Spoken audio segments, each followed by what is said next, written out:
नमस्कार, मैं विकास सिन्हा और आप देख रहे हैं दैनिक एक्सप्रेस भारत, हर खबर सच्चाई के साथ। अखिल भारतीय ब्राह्मण समाज के अध्यक्ष के खिलाफ हृदयानंद तिवारी एवं रामनाथ पांडे द्वारा लगाए गए गंभीर आरोपों को डीके मिश्रा ने निराधार बताते हुए प्रेस कॉन्फ्रेंस किया। बागबड़ा स्थित परशुराम भवन में वर्तमान अध्यक्ष डीके मिश्रा ने एक प्रेस विज्ञप्ति जारी करते हुए कहा कि मेरे प्रति लगे आरोप बिल्कुल निराधार हैं। समाज के ही द्वारा मुझे लगातार कई वर्षों से अध्यक्ष पद पर सर्वसम्मति से चुना जा रहा है, लेकिन बदकिस्मती से समाज के ही दो लोगों द्वारा बाहर से व्यक्तियों को बुलाकर समाज एवं मेरे खिलाफ अभद्र भाषा का उपयोग कर मेरे छवि को धूमिल किया जा रहा है। श्री मिश्रा ने कहा कि एक तरफ प्रशासन द्वारा दुर्गा पूजा के अवसर पर शांति बनाने के लिए बार बार गणमान्य व्यक्तियों के साथ बैठक कर रही है, दूसरी ओर यह दोनों समाज में ही काफी अशांति फैला रहे हैं। हृदयानंद तिवारी एवं रामनाथ पांडे द्वारा लगाए गए फंड गबन के आरोपों को लेकर श्री मिश्रा ने कहा कि आय और व्यय का ब्यौरा चौक चौराहे पर नहीं बल्कि प्रत्येक बैठक में कोषाध्यक्ष के द्वारा दिया जाता, लेकिन 7 वर्षों में कभी भी इन दोनों ने समिति के द्वारा बैठक में भाग तक नहीं लिया। सबसे पहले तो मैं आप सबका अभिनंदन करता हूं कि अपना बहुत कीमती समय देकर और सच्चाई को समाज के सामने रखने के लिए उपस्थित हुए हैं। मैं बताना चाहूँगा कि परशुराम भवन की जो कार्यकारिणी है उसकी बैठक में रखा है, क्योंकि जमशेदपुर में कुछ चंद लोग परशुराम भवन के खिलाफ में अलर्गन बातें कर रहे हैं जो सोचनीय भी नहीं। सच है कि वे लोग में से चंद लोग, 1 या 2 लोग सदस्य हैं और बाहर से लोगों को बुलाकर बैठक करना और जुलूस निकालना, जुलूस में फारसा लेके घूमना, अशांति फैलाने की बात सोच रहे हैं। इधर प्रशासन शांति के लिए बार बार गणमान्य व्यक्तियों के साथ बैठक करती आ रही है और चंद लोग मतलब केवल 2 व्यक्ति हैं, हृदयानंद तिवारी जी और माननीय रामनाथ पांडे जी। ये दोनों सदस्य थे हमारे इस समिति के, लेकिन वो 6 साल से नहीं आ रहे हैं, संस्था में कभी भी उपस्थित नहीं हुए, किसी कार्यक्रम में भी नहीं आए और उन्हें यहाँ से निष्कासित भी किया जा चुका है अनुशासनहीनता के पर्चे में। इसके बाद भी ऐसा सोच बनाए हुए हैं, ऐसी मेंटलिटी बनाए हुए हैं जिससे इस संस्था बर्बादी की ओर जाए, इसका नुकसान हो, समाज में इसकी छवि धूमिल हो। इसलिए हम लोग यहाँ एकत्रित हुए हैं कि इसकी सुरक्षा मेरा करना धर्म है।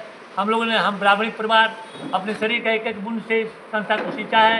ये लैंड वीरान था, वीरान लैंड को हम लोग ने 2011 में लगा, घर घर चंदा करके इसको इस स्थिति में मैंने लाया और इसके बाद ये महल के रूप में खड़ा हुआ है। गरीबों के लिए है, ये हर जाति के लिए है, समाज के हर लोगों के लिए है। काफ़ी इससे मदद समाज के लोगों को मिलती है और वे लोग झूठी बातें समाज में फैला रहे हैं। यहाँ तक कि वो कह रहे हैं कि अध्यक्ष स्वयं को बन गए हैं। मैं प्रमाणित करना चाहता हूँ कि ब्राह्मण परिवार के लोगों ने मुझे अध्यक्ष के रूप में चुना है और निर्विरोध चुनकर मुझे अध्यक्ष बनाया है। इस बार ही नहीं बनाया है, 2019 में बनाया है, 2022 में बनाया है और 2025 में बनाया है। तो मैं निर्विरोध अध्यक्ष के रूप में कार्यरत यहाँ काम कर रहा हूँ। इसके अलावे ये घोटालाबाजी की बात करते हैं, नहीं, एक बिल्कुल गलत है। हमारे कैशियर, हमारे एडिटर, हमारे सहायक कैशियर, तीनों के तालमेल से संस्था चलती है। बैंक अकाउंट्स है, इसका लेजर है, सारी बातें रखी जाती है। हर 6 महीने पर समाज को जानकारी दी जाती है और मैं टाइम टू टाइम अध्यक्ष के नाते रिपोर्ट लेते रहता हूँ। कहीं घपलाबाजी 1 नया पैसा की नहीं, बल्कि इस समाज के लोग आपस में चंदा करके प्रोग्राम करते हैं। उनकी गतिविधि को देखते हुए मैं एक थाना में लिखित ज्वाइंट सूचना भी दिया, लेकिन थाना यानी प्रशासन के लोग 1 सप्ताह पहले हम लोग 60 आदमी जाकर थाना में दिया था आवेदन, लेकिन उसकी जांच अभी तक नहीं हुई। इसका परिणाम हुआ कि ये लोग आगे बढ़ रहे हैं। अगर थाना में संज्ञान नहीं लिया जाता है तो आगे आपका क्या कार्रवाई रहेगा? हाँ, यदि थाना में संज्ञान नहीं लेंगे तो फिर हम लोग एक बार रिमाइंड करेंगे थानेदार को कि आप यदि आगे नहीं बढ़ेंगे, इसकी जांच नहीं करेंगे तो फिर उससे ऊपर के पदाधिकारी के पास हम लोग जाएंगे। इवन हम लोग एसडीओ साहब के पास भी गए थे। एसडीओ साहब ने दोनों पक्ष को कहा था कि आप लोग शांतिपूर्वक समाज को चलाइए, कोई नुकसान न कीजिए और सिस्टम में रहिए। तो अभी अगर निष्कर्ष नहीं निकलता है तो इसका आगे अगला कदम आप लोग का क्या रहेगा? अगला कदम ये रहेगा कि हम ऐसे लोग जो समाज के सदस्य नहीं हैं और सड़क पर खुरपात करते उन्हें मैं चिन्हित करूँगा, चिन्हित करके उन पर कानूनी कार्रवाई करने का प्रयास करूँगा। अपना परिचय दे दीजिएगा। मैं हूँ डीके मिश्रा और इस समाज के अध्यक्ष हूँ। इसके अलावा मैं शिक्षा जगत से जुड़ा हुआ हूँ। मैं शांति समिति का मैं सदस्य हूँ, बागबेड़ा थाना समिति का सदस्य हूँ। मैं कार्यकारिणी की पूर्ण रूप से बैठक बुलाई गई है। ये परिस्थिति जो उत्पन्न हुआ इस तरह का, ये अपने 2 सदस्य जो थे हृदयानंद तिवारी और रामनाथ पांडे जी द्वारा माननीय एसडीओ साहब की यहाँ वार्ता हो चुकी थी शांति व्यवस्था बनाने के लिए। उसके बावजूद भी ये दोनों व्यक्तियों द्वारा बाहर के लोगों को लेकर इस एरिया में घूम कर परशुराम भवन बचाओ बोल के ये सब कार्यक्रम किए।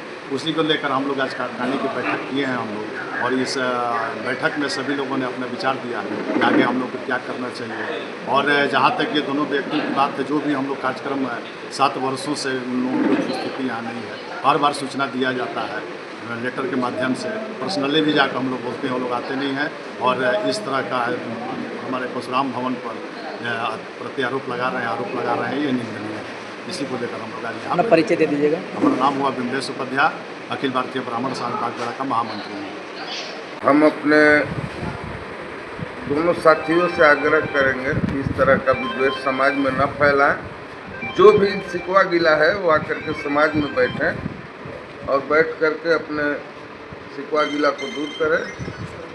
समाज के बात को रोड पर शहर में फैलाने का प्रयास नहीं करें। इससे समाज की शिकायत हो रही है। समाज हम लोग बुद्धिजीवी वर्ग से आते हैं, तो उसकी पहचान को बनाए रखें। यही उन लोगों से मेरा निवेदन है। इस तरह का काम समाज में नहीं करें कि हम लोग को मजबूरन कोई कदम उठाना पड़े। हर साल हम लोग साल में 2 बार जो भी हिसाब किताब है समाज के समक्ष रखते हैं।